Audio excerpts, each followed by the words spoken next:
Hey, everybody, welcome to this episode of Think Business. We are doing a series with the entrepreneurial group at University of Michigan, interviewing some really brilliant entrepreneurs. And we're here with Barry Sabin today and Bobby Housel, who basically started the community. And so let's talk about, you guys are at U of M. You saw this kind of window to bring entrepreneurs together.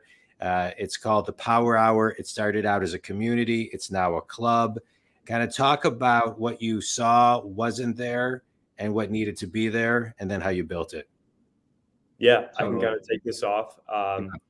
Definitely want to talk about what went wrong with Bobby and I when we came to Michigan and kind of saw the entrepreneurship community. So there's like a ton of opportunities, ton of clubs, mainly through the school. And what we found was that a lot of it was kind of being shoved down your throat. And so entrepreneurship kind of at its heart is, especially with students, you want to have a free flowing kind of opportunity at school. So you've got your startup. You just don't want to be able to meet as many people as possible. You want to be people like software engineers at Michigan. You want to meet people at other schools you can bring in and work with you and help build your business. And what we found was that when you go to a class and you want to learn about entrepreneurship, the person teaching it really had no experience in entrepreneurship prior. They were just kind of reading from the textbook.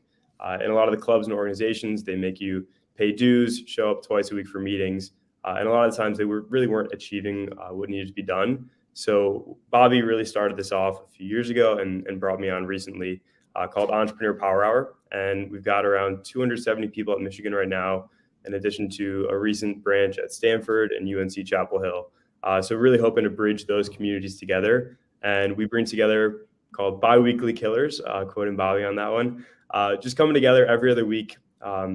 Really just a very casual environment for people to talk with each other about their startups, their issues, and hopefully kind of finding some synergies. And we also have an online platform for people to, if you need that marketing help or the software engineer, really easy access. Yeah, I love it. Bobby, anything to add? No, perfectly said. All right. We recognize that entrepreneurship at college is broken in the way that relationships amongst founders are being united, and we're here to change that. Yeah, I love it. Let's talk about the power of a bunch of entrepreneurs in a room talking about ideas and the power of an idea. I think it requires, somebody to come vulnerable, surrender to the process, and really talk about something, not thinking that somebody's going to steal their idea. But let's talk about, what you guys are seeing firsthand about the power of that. Yeah, these guys and gals are the real deal. We have companies that have gone through Y Combinator. We have founders who have gotten tremendous recognition, have raised great rounds, exited, moved on to future businesses. There's a lot of talent coming out of Michigan. There's a lot of talent that's coming out of universities across the country. And what we recognize is that student founders, more so than anything at the end of the day, no matter what the problem they're solving, want to feel heard, right? Yeah. And so it comes down to putting people in a place where they feel understood, accepted, and supported is what we're trying to do here. When you're sitting in a classroom and every person on your left and right is excited about working their butt off at some internship they don't really care about, or finding this or that job, and you're sitting here trying to figure out how you're going to start your company and solve your cash flow problems, it's very hard to find commonality. And as much as your friends might want to help, they might just not understand where you're at and what you're trying to do. So putting these people in a room where they can feel heard, understood, and supported, and make sincere friendships and relationships with people that are doing things like them is a really powerful notion. Yeah, I love it. It really is. Everything you just said is extremely powerful and very addictive once you understand the power of collaboration. I'm a big believer that there's really no competition per se, because if you can find a way to collaborate and learn from somebody, everybody's got their unique way of doing something. So let's talk about kind of these what did you call them, the biweekly killers, right? So what are those, right? So what's the mindset that people are coming into with, and how are people leaving those meetings? Yeah, we've strived to tear down what college entrepreneurship has been in the past, which is boring, repetitive, mandatory meetings, formal application processes, all these things that are anything but entrepreneurial, high barriers to entry, limited, kind of limiting the flow of information and the access. And we said, let's get rid of all of that and let's create an open source, purpose driven, free for all community where the most exciting people chasing dreams, telling stories, and trying to do the unthinkable can come together to support each other without any preconception of there being anything expected from them other than providing wonderful stories and sharing what they care about and supporting other people that are there. And so that's what a biweekly killer is. A biweekly killer is someone who the cadence of our in-person meetups tends to be every other week.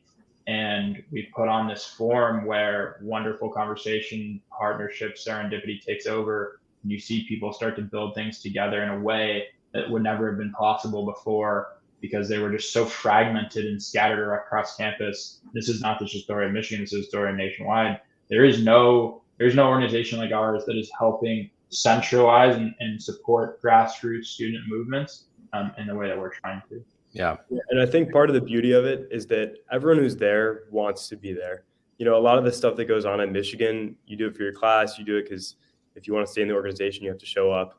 This is completely optional. And so everyone who's there wants to be having conversations with people I've never spoken to. And that's really like something that's very unique that you don't find very often around here. Yeah. Let's talk about that. I mean, you know, so you guys have built this amazing community that people want to be at. It sounds like you're starting to, I'm using the word franchise it, right? Send it out, get other universities on board. And so how are you productizing the community? And how are you getting it to other schools? I think it's very more difficult than most people would think. And so kind of what has leveraged this whole expansion beyond Michigan was we recently went on a podcast called the My First Million podcast, hosted a startup pitch competition with 5 of the startups at Michigan. And that really broadcasted how serious some of the founders here at Michigan are. So we got a ton of interest from people across the country. And we've been very hesitant to kind of onboard other schools because you really do need a Bobby Housel at the heart of it. You need someone who is just really entrenched in the startup entrepreneurship community at each of these schools. So we've really, more so than the school itself, we've been looking for that golden goose individual at other schools. And so what we bring to the table is, we're onboarding into this online community where people are going to be able to bridge the conversations they're having. So instead of just a small iMetches group chat, now if you need a software engineer for a project, you don't need to just go to North Campus at Michigan. Now you can tap into the geniuses over at Stanford as well. And so I think that's really special. And in addition to that, we're hoping to build out a investment syndicate, which is going to kind of shine light on a lot of the startups within our community. And so we're building out a team of interested angel investors and small venture capital firms. And so we can kind of tag that along. So you're at Stanford and now you have access to this incredible investor angel network that we've built at Michigan. And it really just tags along everywhere we go. Yeah. Sounds amazing. I mean, I would think that people walk in with one idea and they walk out with new ideas. I mean, I would think that these think tanks where people want to be there are incredibly encouraging and motivating because you can bring anything raw, I would imagine, and help people and have people help you kind of dissect it and build it. Perfectly said. Yeah. Yes, the conversations that happen at these meetups are powerful, and especially we kind of on top of that, we take students on very intentional entrepreneurship retreats as well over the course of 3 or so days. And the conversations that happen at those always wow me, like just how deep students get. Why are they trying to solve this business? Why are they trying to solve this pain point? And you start to get down to the crux of their ethos, like what they stand for. And it's such a bigger conversation than just entrepreneurship and where your product market fit lies. Let's talk about, you're doing this, it's Stanford, you're moving into other schools, you're doing the, investment syndicate, but talk to me about how the education system from your guys' perspective needs to evolve. You mentioned Yeah. earlier that, it's broken and things of that nature. How does the education system evolve? It's definitely a multifaceted question. I guess there's two things that we can address in short. One is education system needs to be more complex and less, I guess, try and find where is the competitive advantage, right? So right now, entrepreneurial education looks vastly similar across a lot of schools in the United States. I think your exceptions are a couple of those, Ivy West Coast type schools that have a lot of ex-founders and entrepreneurs that are actually involved. Maybe they're one-off adjunct lecturing a class. I think that's the exception, and that's certainly not what you see in the Midwest. And so what the problem lies is that there's no competitive advantage in any of these curriculums, right? Like the entrepreneurship education I get at Ohio State is largely the same as the one I get at Michigan, the one I get at Penn State, at NYU, et cetera, right? And so the biggest problem there is everyone's teaching you how to make a deck and how to pitch to investors, perhaps, and how to find product market fit and fill out your business model canvas. But for instance, we have a lot of entrepreneurs who understand the power of outsourcing, and so we have a lot of folks that are hiring virtual assistants and contract workers like overseas, right?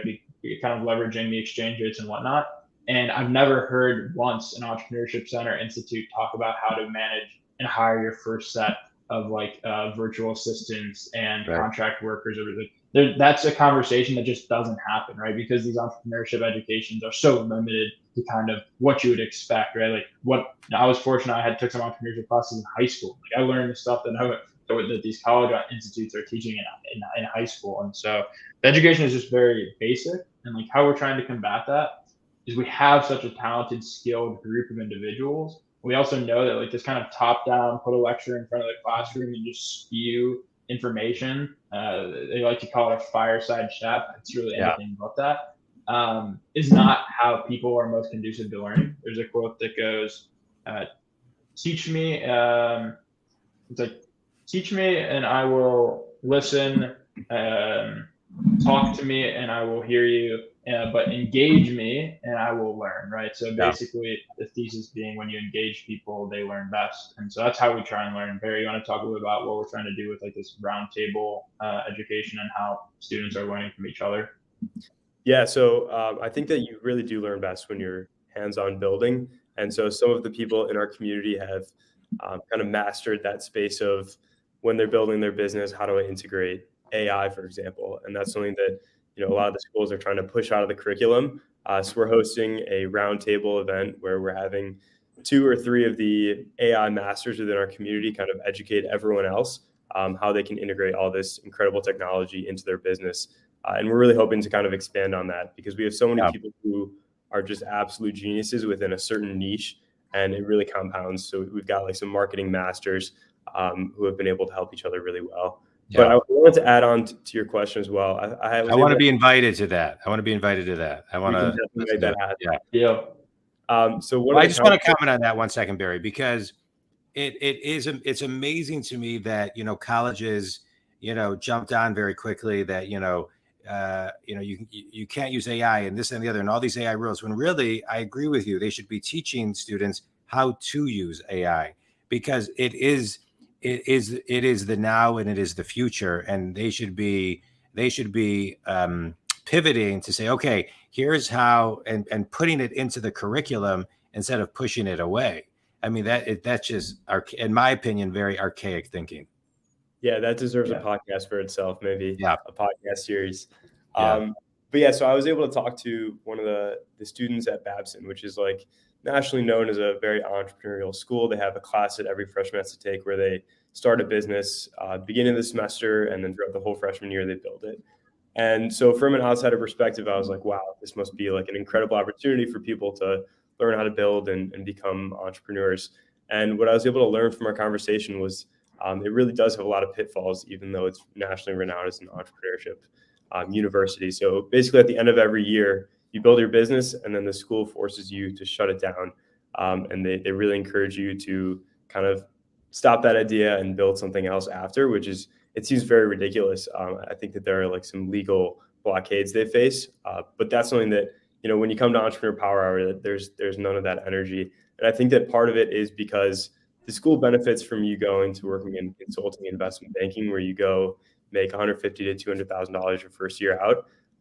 And so sure, they teach you how to make a deck and talk to investors.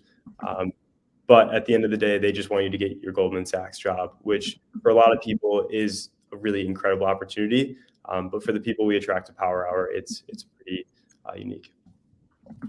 Yeah. You know, it's interesting. So it raises the question, why school?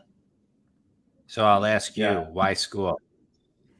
Like, what does school do? Right? It doesn't. School does do a lot, right? I mean, it opens up your network. If everyone wasn't at the school, you wouldn't have everybody in one room. You know, there's the art and science of both. But what should school offer, and should school be a mix of both? Like, I mean, why school?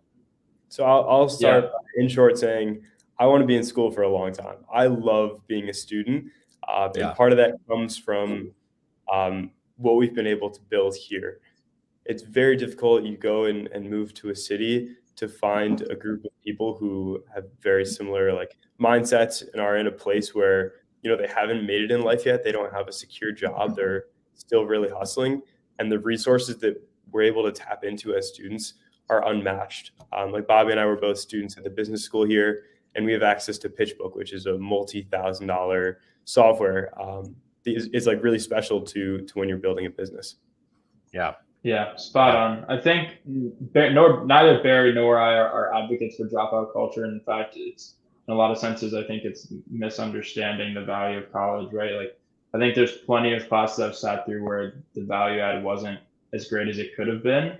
But then I look around at these 260, 270 students at Michigan, and I'm just absolutely wowed by all the things that I've learned from them.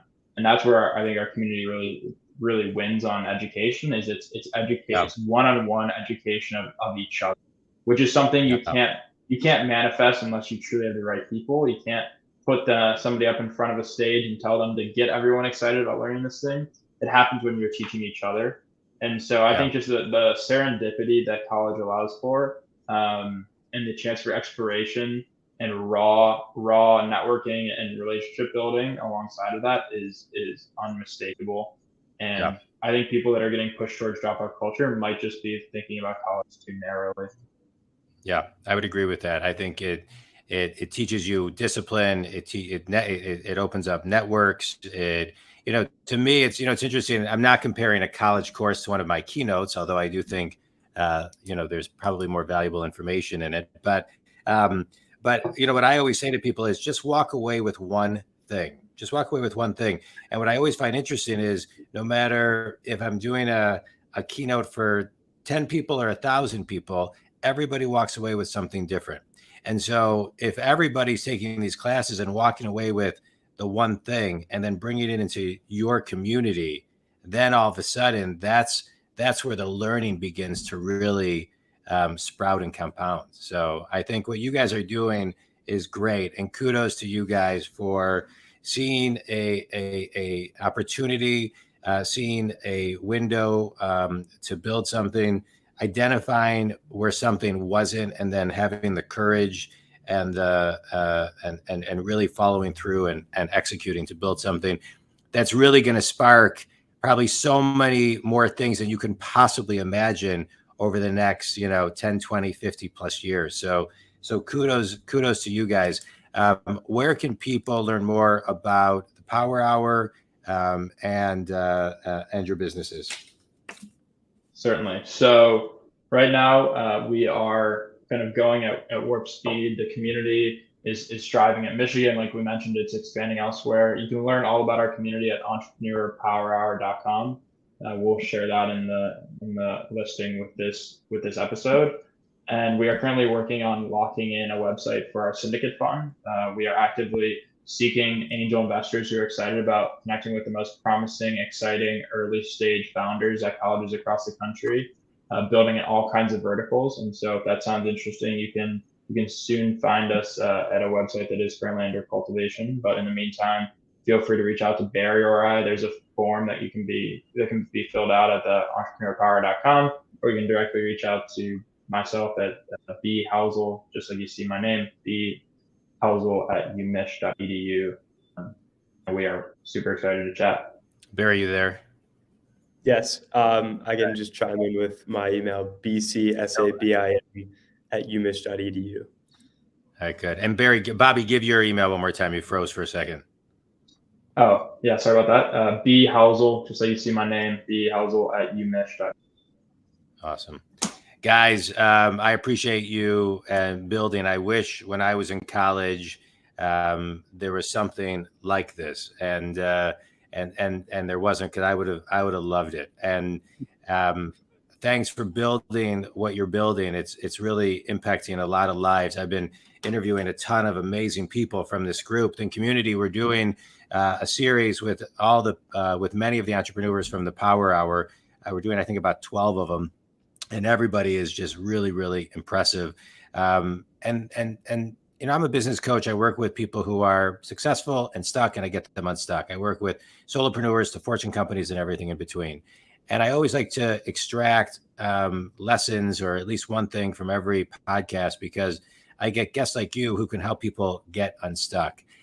And Think Community, I think one of the things that is what Barry and Bobby are talking about is the importance of having a voice, right? Seeing things with different eyes, and then having a voice to build something and not be comfortable with just the status quo. So kudos to you guys for building something great. And Think Community, if you know anybody at U of M or Stanford or any of the other places that these Power Hours will pop up, reach out to Barry or Bobby. And if I can be of help, reach out to johndwoskin.com. Barry, Bobby, any last thoughts?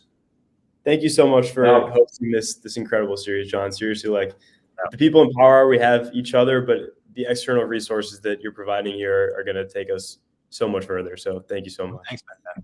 It's fun to do my tiny part. I appreciate that. All right, keep in touch. I'm here if you guys need anything. Don't hesitate to ever reach out. All right, thanks, John. All right, talk later. Thanks, guys.